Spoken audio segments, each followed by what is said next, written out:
ကျွန်တော်နာမည်အောင်ကျော်မြို့ကြီးပြကြီးကနေအဝေးတနေရာမှာရှိတဲ့နေမြို့လေးတစ်မျိုးရဲ့အထက်တန်းကျောင်းတစ်ကျောင်းမှာကျောင်းအုပ်ဆရာကြီးတယောက်ပါဒီမြို့လေးကတိတ်ဆိတ်အေးချမ်းပြီးသားရပေမဲ့ကျွန်တော်စိတ်ထဲမှာတော့တမျိုးကြီးခံစားရတယ်အထူးသဖြင့်ကျွန်တော်နေထိုင်ရာကျောင်းဝင်းထဲကဆရာအိမ်အောင်ကြီးဟာကျွန်တော်စိတ်ထဲမှာထူးဆန်းတဲ့ခံစားချက်တွေပေးစမြဲပါဒီအိမ်ကြီးကိုကျွန်တော်ပြောင်းလာပြီးမကြာခင်မှာပဲထူးဆန်းတဲ့အဖြစ်အပျက်တွေစကြုံရတော့တာပါပဲကျွန်တော်ဖက်နဲ့တွေအမြဲတမ်းပျောက်နေတတ်တယ်အစကတော့ကျွန်တော်ပဲမမလဲလဲနဲ့ပင်နာထားမိမှမသိတာလို့ထင်နေခဲ့တာဒါပေမဲ့ခဏခဏဖြစ်လာတော့တခုခုတော့မဟုတ်တော့ဘူးလို့တန်တရားဝင်လာမိတယ်တခါကဆိုကျွန်တော်စီးနေကြရုံတဲ့ဖက်နဲ့တရံလုံးပျောက်သွားလို့ကြောင်းကိုဖက်နဲ့မပါပဲတွားရတဲ့အထိပါပဲအိမ်မှာဘယ်လောက်ပဲရှာရှာမတွေ့ဘူးနောက်ဆုံးတော့ကားထဲမှာရှင်ထားမိတာဖြစ်မဲ့ဆိုပြီးကိုကိုဖြေသိမ်းခဲ့တယ်နောက်တစ်နေ့မှာတော့ကျွန်တော်ရဲ့အာကစားဖက်နဲ့တရံလုံးပျောက်သွားတယ်အဲ့ဒီဖက်နဲ့ကကျွန်တော်အသိဝတ်ထားတာဆိုတော့ပိုပြီးနှမျောမိတယ်အိမ်ထဲမှာဘယ်နေရာမှမရှိဘူးတကားတွေပြတင်းပေါက်တွေအားလုံးလုံချုံစွာပိတ်ထားရတဲ့နဲ့ဘသူကမှကျွန်တော်ဖက်နဲ့တွေကိုလာယူနေတာလဲဆိုတာကျွန်တော်နားမလည်နိုင်တော့ပါဘူးတနေ့ညဘက်မှာကျွန်တော်အိတ်မပြော့ဘူးဘာရင်မှမဟုတ်အိတ်ခံပြတင်းပေါက်ကနေအပြင်ဘက်ကိုငေးကြည့်နေမိတယ်အဲ့ဒီအချိန်မှာပဲကျွန်တော်ရဲ့အာကစားဖက်နဲ့တစ်ဘက်ကညက်ခင်းပြင်ပေါ်မှာအလိုလိုရှောက်သွားနေတာကိုလက်ကနေတွေ့လိုက်ရတယ်ကျွန်တော်မျက်လုံးပုတ်ပြီးတန်ကြည့်လိုက်တော့ဘာမှမရှိတော့ဘူးဒါကျွန်တော်အမြင်မားတာဖြစ်မယ်လို့ပဲတွေးလိုက်မိတယ်ဒါပေမဲ့နှောင်းနေမနဲ့အဲ့ရကနိုးလာတော့ကျွန်တော်ရဲ့ဖက်နဲ့ပြောက်ကိစ္စကိုပို့ပြီးတရားတော်စီမယ်အရာတစ်ခုကိုတွေးလိုက်ရတယ်ကျွန်တော်ရဲ့အာကစားဖက်နဲ့တစ်ဘက်ကအင်းရှိလီကထိတ်မှာအစုပ်အပြည့်ဖြစ်နေတဲ့ပုံစံမျိုးနဲ့ပြန်ရောက်နေတယ်ဖက်နဲ့မှာမြေကြီးတွေညက်စိမ်းတွေတက်နေပြီးကျိုးတွေကပြေလျော့နေတယ်အံ့ဩစရာကောင်းတာကဖက်နဲ့ရဲ့အောက်ရှိမှာတွေးစွန်းနေတာကိုတွေးလိုက်ရတယ်ကျွန်တော်ကြောင်းလန့်တကြားနဲ့ဖက်နဲ့ကိုကောက်ယူပြီးအမိုက်ပုံတဲ့ကိုတန်းပစ်ထည့်လိုက်တာပေါ့အဲ့ဒီအဖြစ်အပျက်တွေဖြစ်ပြီးတဲ့နောက်ပိုင်းကျွန်တော်စိတ်ထဲမှာမတင်တကြတွေဖြစ်လာတယ်ကျောင်းကတက်တန်းရင်ဆရာတအုပ်ကိုတီအေအကြောင်းမေးကြည့်တော့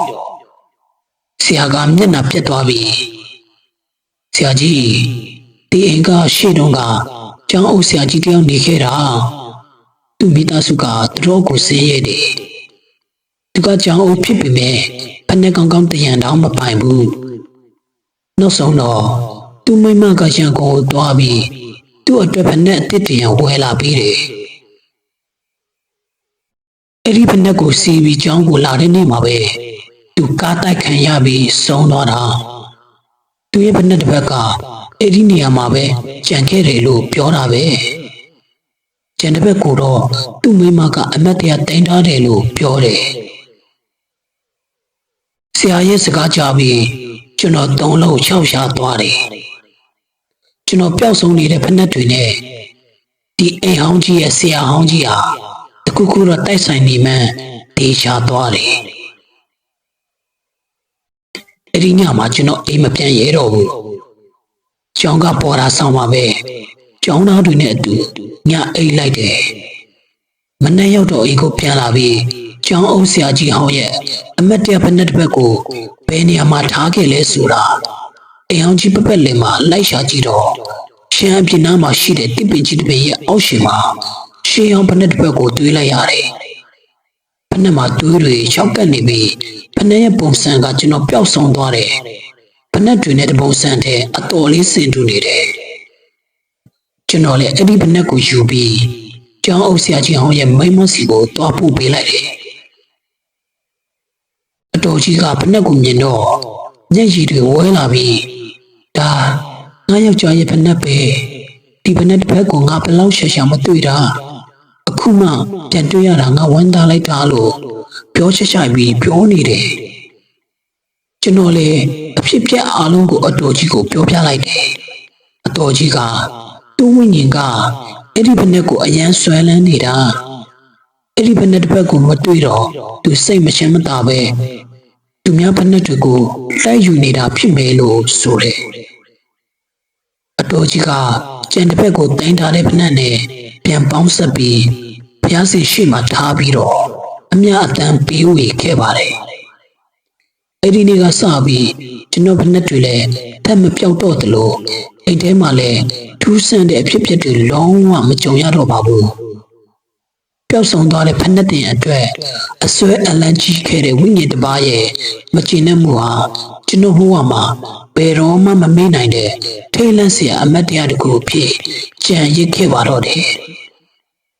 ဟုတ်ကဲ့ကျွန်တော်နာမည်တန်းအောင်စင်ပါခင်ဗျာကျွန်တော်ရဲ့ဗီဒီယိုကိုအနားဆင်ပေးကြတဲ့ပရိသတ်အားလုံးကိုကျွန်တော်အထူးကျေးဇူးတင်ရှိပါတယ်ဗျာကျွန်တော်ရဲ့ channel လေးကိုလည်း like and subscribe လေးမနှိပ်ထားခဲ့ရဘူးဆိုရင်နှိပ်ပေးထားဖို့မြတ်တန်ရက်ခံချင်ပါတယ်ဒီလိုနာနာဘဝတွေပရလောကဆက်လက်ဖြစ်မှန်တွေကိုကျွန်တော်နေ့စဉ်မပြတ်တင်ဆက်ပေးမှာမို့ကျွန်တော် channel လေးကိုလည်း like and subscribe လေးနှိပ်ပေးကြပါဦးဗျာနောက်ဗီဒီယိုမှာပြန်တွေ့ကြရအောင်